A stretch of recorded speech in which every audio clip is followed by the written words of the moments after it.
kelas baru ini kita turunkan cerok, beri sanksi sosial, yaitu suruh menyanyi, suruh selawat, dan suruh Pancasila.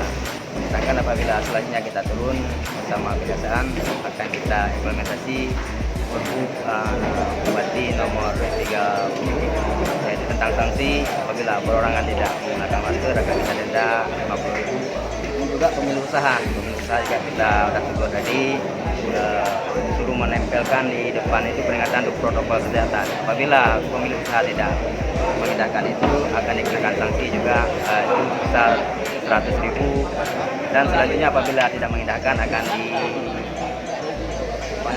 izin usahanya akan dibekukan 2 minggu. Jadi saya harapkan kepada masyarakat lain, ataupun kalangan yang ada di Aceh Utara ini, agar harus mematuhi protokol kesehatan, terutama menggunakan masker, jaga jarak, dan mencuci tangan.